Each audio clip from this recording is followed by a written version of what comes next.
Como comprovar o vínculo de emprego? Bom, nesse vídeo eu vou falar sobre esse tema, que é uma dúvida que ocorre com muitas pessoas. Muita gente é contratada sem carteira assinada e fica na dúvida se tem algum direito trabalhista, férias, 13º, algo desse tipo, e não sabe se tem como comprovar esse vínculo ou não. Então, nesse vídeo eu vou falar como comprovar esse vínculo, quais são os requisitos básicos para que você comprove esse vínculo de emprego, e no final eu vou falar um pouco sobre a situação da diarista também, porque é uma questão muito importante quando envolve esse assunto. E eu vou te pedir, como sempre, que se esse vídeo for útil, se esse vídeo te ajudar de alguma forma, se inscreve aqui no canal, curte, compartilha.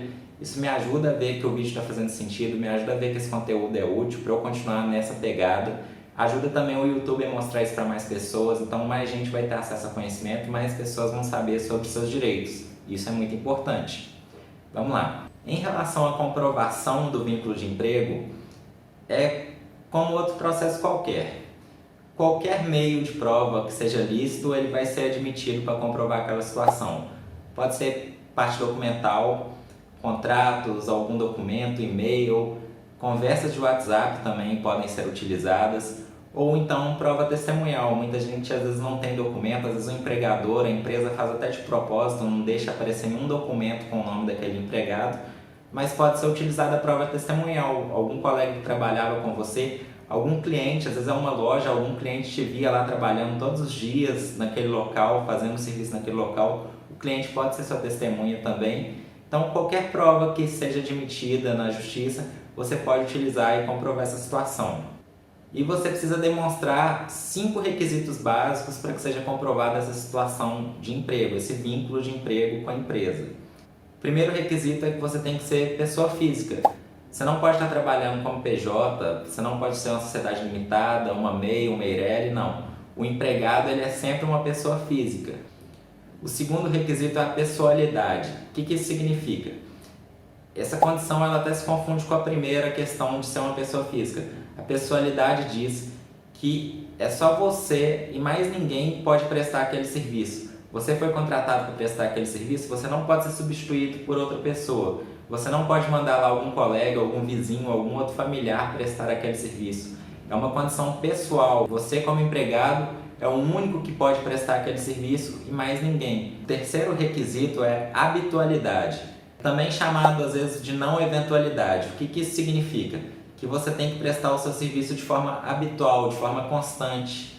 E aqui nós temos uma pegadinha muito grande. Essa habitualidade, essa não eventualidade, não significa que você tem que prestar serviço todos os dias. Significa apenas que você tem que prestar o serviço de forma habitual.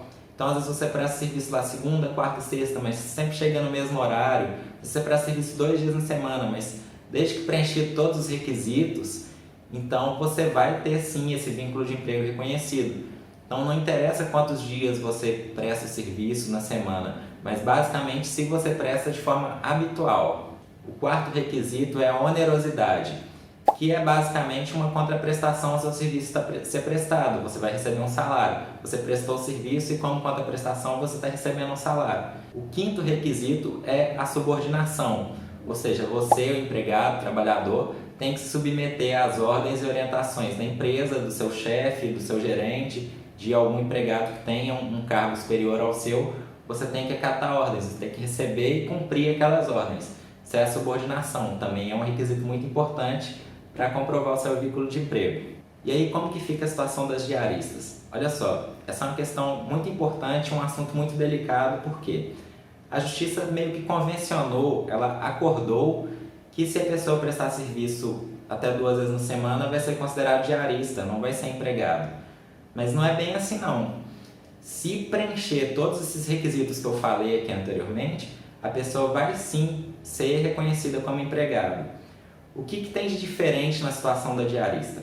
Ou dos diaristas, né? Porque às vezes pode ser um jardineiro, pode ser um motorista e presta aquele serviço eventual ali e não tem o seu vínculo reconhecido. O que acontece muitas vezes é que os diaristas eles não preenchem esses 5 requisitos que eu falei anteriormente. Geralmente não existe a habitualidade, ou seja, a pessoa presta um serviço ali uma vez ou outra, ou não tem dias certos ou horários certos para prestar aquele serviço, ou não tem a subordinação. Muitas vezes o diarista ele escolhe como que ele vai prestar aquele serviço, como que ele vai executar aquele serviço, qual o horário que ele vai fazer, qual o horário que ele vai chegar. Então não tem nem a subordinação nem a habitualidade. São os dois quesitos que geralmente barram esse vínculo de emprego. Mas olha só, se você conseguir de alguma forma comprovar, se você preencher os requisitos que eu falei anteriormente, muito provável, é muito possível que você consiga na justiça reconhecer o seu vínculo de emprego. Já existem decisões na justiça que o diarista, que mesmo prestando serviço um dia na semana, tinha sim um vínculo de emprego. Por quê? Aquela pessoa conseguiu comprovar todos os requisitos do vínculo empregatício. Vou dar um exemplo, um caso concreto, já houve uma decisão de que a diarista trabalhava lá, né, com a limpeza, fazia a faxina da loja de uma empresa uma vez na semana. Porém, existiam todos os requisitos ali do vínculo de emprego. Ela só poderia fazer o serviço um dia na semana e tinha que ser exclusivamente naquele dia por ordem da empresa, da empregadora. Não poderia escolher outro dia. Ela tinha horário para sair, horário para almoçar, horário para chegar. Tinha que cumprir determinadas funções, existia subordinação. A empregadora falava, primeiro você vai fazer isso, depois aquilo, depois aquele outro. Então existia subordinação, recebia só um salário mensal, não tinha aquela contraprestação, aquela onerosidade mensalmente. E aí, analisando o caso concreto, devidamente comprovado tudo isso, aquela pessoa conseguiu comprovar que não era uma diarista, era uma empregada. E aí a justiça reconheceu todos os direitos, mandou a empresa pagar todos os direitos certinhos. Então, o mais importante não é quantos dias você presta serviço, é se você preenche ou não os requisitos que eu falei aqui no vídeo, os requisitos de empregado.